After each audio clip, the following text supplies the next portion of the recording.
Sup, my people, it's your boy Young Diamond, just trying to be real here. Now, this is a new year. Now, one of the things that we need to avoid, especially in Nigeria, try your best as much as possible to avoid this. In fact, to avoid this as well.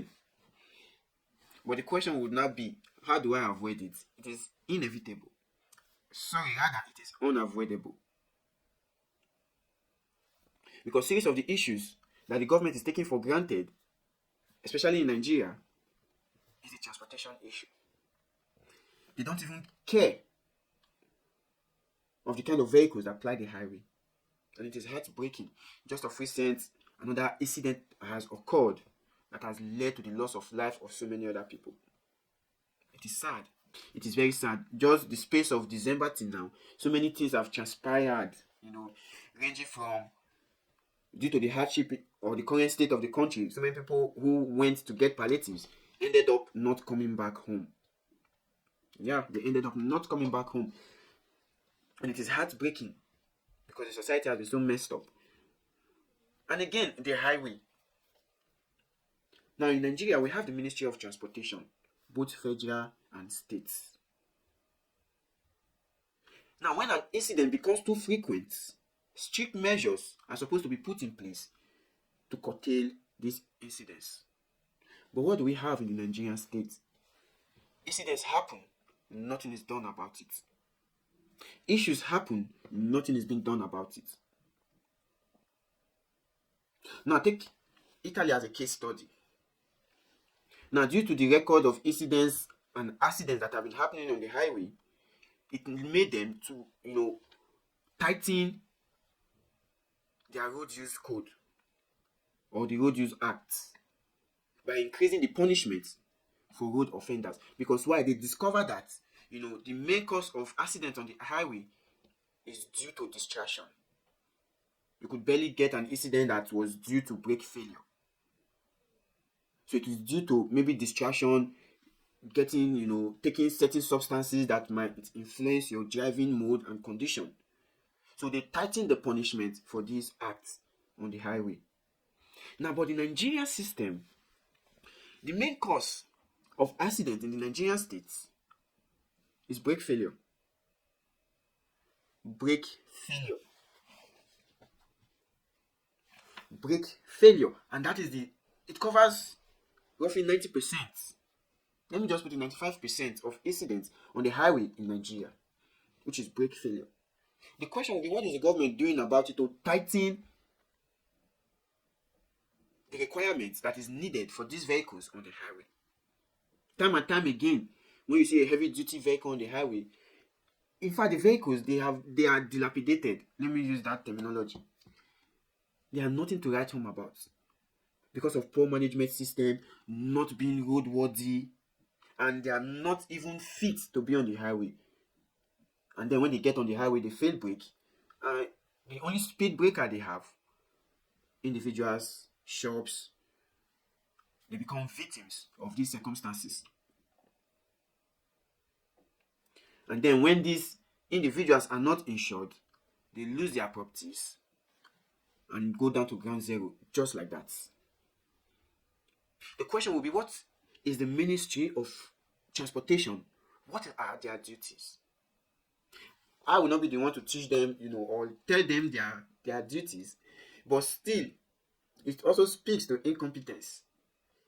It speaks volume to the degree of, holding a portfolio and not even understanding what to do with it. Even the parliaments, the legislators, what are they doing about it? When you see a truck fail brake, and then the result becomes fatal. Yet they've not done anything about it. At least the proper thing to do is put your men on the highway, confiscate every trucks that are not up to date. And these incidents are mainly caused by heavy duty trucks, trailers, and all of that. Tankers that are carrying, inflammable products. And that is one thing that is even, the most heartbreaking of them all, knowing that they are highly inflammable, yet they convey these things in vehicles that are not well trusted. The government has a lot to do. They have to sit up, analyze incidents that have happened, the major cause, and how to deal with it. Because whether you like it or not, it affects someone's productivity and life expectancy. Because the moment these incidents happen and then it runs into someone's business and fire engulf the whole building that is not insured, the person has lost so much, or the person will lose so much that if care is not taken, will end up in the hospital because there's no coverage on the damaged products. And we know the Nigerian system, no one wants to take responsibility, for damages that was done on the highway, be it company or not. It is very difficult.